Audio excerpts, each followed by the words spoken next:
അങ്ങനെ ബോട്ടിൽ ഫാക്ടറി ടാസ്കിന്റെ മൂന്നാം റൗണ്ടും ഇപ്പോൾ പരാജയപ്പെട്ടിരിക്കുകയാണ്. ഇത് അനീഷ് കാരണം തന്നെയാണ് പരാജയപ്പെട്ടിരിക്കുന്നത്. എന്തെന്ന് വെച്ചാൽ അനീഷിന്റെ ഫാക്ടറിയിൽ നിർമ്മിച്ച ആ ഒരു ബോട്ടിലിനകത്ത് ഒരു മുടിയുടെ അംശം കണ്ടെത്തിയിരുന്നു. അങ്ങനെ ഇവിടെ ഓഫീസർമാരായിട്ടുള്ള നമ്മുടെ അനുമോളും സാബുമാനും അത് ആ ഒരു കമ്പനിയുടെ അനീഷ് നിർമ്മിച്ച കമ്പനിയുടെ മുഴുവൻ ബോട്ടിലും റിജക്ട് ആക്കിയിരിക്കുകയാണ്.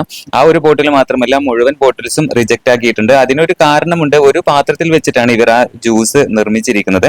അപ്പോ ആ പാത്രത്തിൽ എന്തായാലും ഈ ഒരു മുടിയുടെ അംശം എല്ലാ ജ്യൂസിന് കംപ്ലീറ്റ് ആയിട്ടുണ്ടാകും. അതുകൊണ്ട് തന്നെ അതൊരിക്കലും അക്സെപ്റ്റ് ചെയ്യാൻ പറ്റില്ല എന്ന് പറഞ്ഞുകൊണ്ട് റിജക്ട് ചെയ്തിരിക്കുകയാണ്. ഇതിനെതിരെ അനീഷ് പല ന്യായങ്ങളും പറഞ്ഞുകൊണ്ടാണ് അവിടെ വഴക്കുണ്ടാക്കിയിരിക്കുന്നത്. വഴക്കുണ്ടാക്കുക മാത്രമല്ല പല കാര്യങ്ങളും അവിടെ ചെയ്തിട്ടുണ്ട്.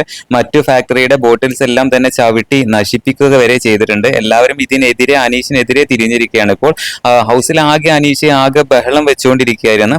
എന്തായാലും അനുമോളും സാബുമാനുമാണ് ഇപ്പോൾ അവിടെ ആ ഒരു ക്വാളിറ്റി കൺട്രോൾ ഓഫീസറായിട്ട് നിൽക്കുന്നത്. രണ്ടുപേരും നല്ല രീതിയിൽ ടാസ്ക് ചെയ്തിട്ടുണ്ട്.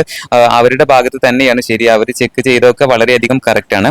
ഈ ഒരു ടാസ്കിൽ എന്തായാലും 100% തെറ്റും അനീഷിന്റെ ഭാഗത്താണ് എന്ന് നമുക്ക് മനസ്സിലാക്കാൻ സാധിക്കും. ഒരുപാട് കമന്റുകളാണ് അനീഷിനെതിരെ ഈ ഒരു ടാസ്കിനെതിരായിട്ട് വന്നുകൊണ്ടിരിക്കുന്നത്.